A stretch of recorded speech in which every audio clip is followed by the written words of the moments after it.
રીંગણાનું શાક બનાવીશું। આપણે આખા રીંગણાના શાક માટે આપણે આવા નાના નાના રીંગણા લીધેલા છે। સરસ મજાના છે। શિયાળામાં વધારે રીંગણાનું શાક થાય। તેની ગ્રેવી માટે આપણે મગજતરીના લીધા છે બી, આપણે દાળ લીધી છે, સિંગનો ભૂકો કરી નાખેલો છે અને કાજુ લીધેલા છે, આદુ, મરચું, લસણ અને લીમડો આ બધાની આપણે પેસ્ટ બનાવી લઈશું। અને આપણે આટલા બટેટા પણ લીધેલા છે। 2 ટમેટા અને 2 કાંદાની ગ્રેવી આપણે બનાવી નાખેલી છે।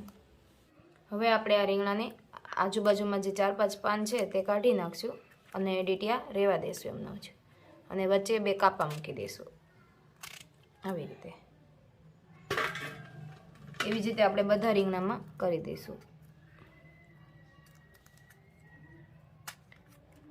શિયાળામાં અને ચોમાસામાં ઠંડી ઋતુમાં રીંગણાનું શાક અને બાજરાનો રોટલો અને ખીચડી લગ્ન પ્રસંગમાં વધારે જોવા મળે છે।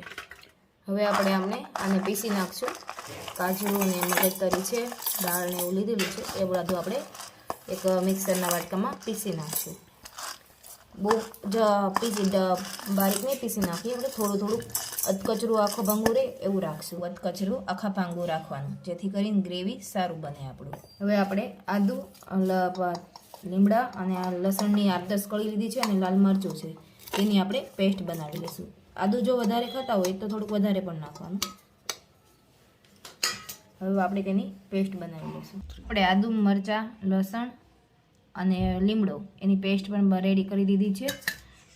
અને આપણે આ કાજુ અને મગજતરી, સિંગના ભૂકો બધું આપણે એની પેસ્ટ તૈયાર કરી લીધી છે। આપણે રીંગણા ફ્રાય કરવા માટે આપણે અડધો કપ તેલ લીધેલું છે। હવે આપણે એમાં રીંગણા ફ્રાય કરી લઈશું। હવે આપણે તેલ ગરમ થઈ ગયું છે, આપણે રીંગણા એમાં નાખી દઈશું ફ્રાય કરવા।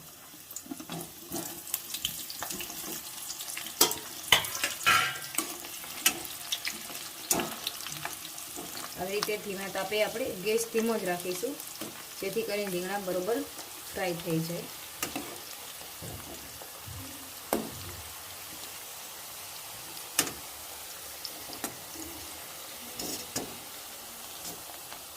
હવે આપણે એને 1 મિનિટ પૂરતા ઢાંકી દઈશું। આપણે 1 મિનિટ થઈ ગઈ છે એટલે આપણે હવે જોઈ લઈશું રીંગણા ધીમા તાપે જ આપણે એને ફ્રાય કરવાના છે। હવે આપણે બટેકા પણ લીધેલા હતા એટલે આપણે બટેકા પણ એને થોડા ફ્રાય કરવા નાખી દઈશું એમાં।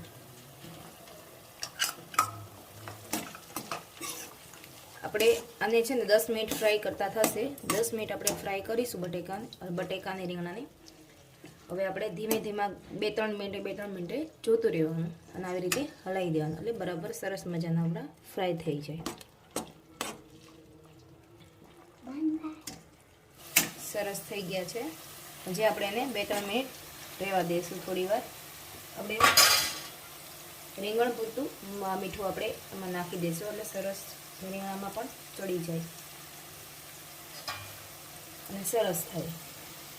અને આપણે રીંગણામાં તેલ નહીં આવે એટલા માટે આપણે મીઠું નાખી દઈએ। હવે આપણા રીંગણા સરસ મજાના ફ્રાય થઈ ગયેલા છે। હવે આપણે તેને એક ડીશમાં આપણે એને કાઢી લઈશું અને આપણે પછી ગ્રેવીનો વઘાર કરીશું।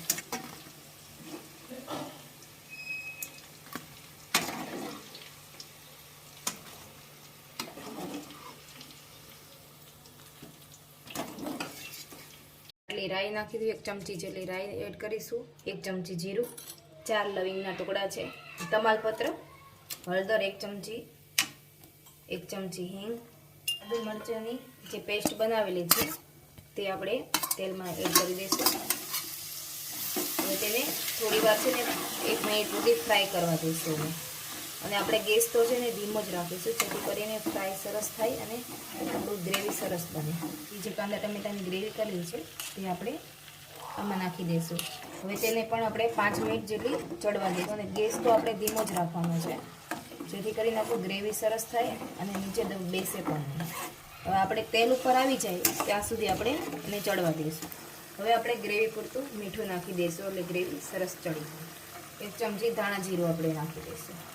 હવે આપણે કાંદા ટમેટાનું ગ્રેવી ચડી ગયું છે, જો બબલ્સ થવા માંડ્યા છે અને તેલ પણ ઉપર આવી ગયું છે।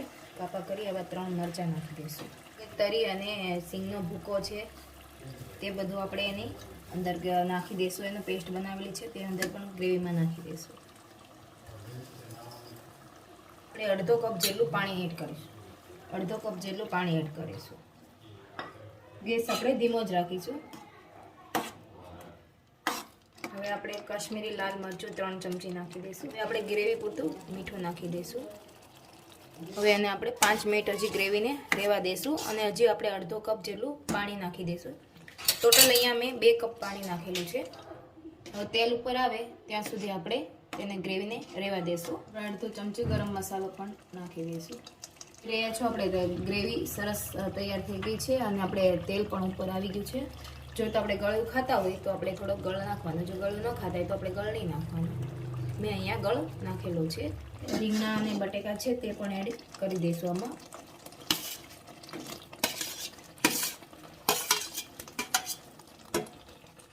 હવે તેને આપણે બરાબર હલાવી દઈશું.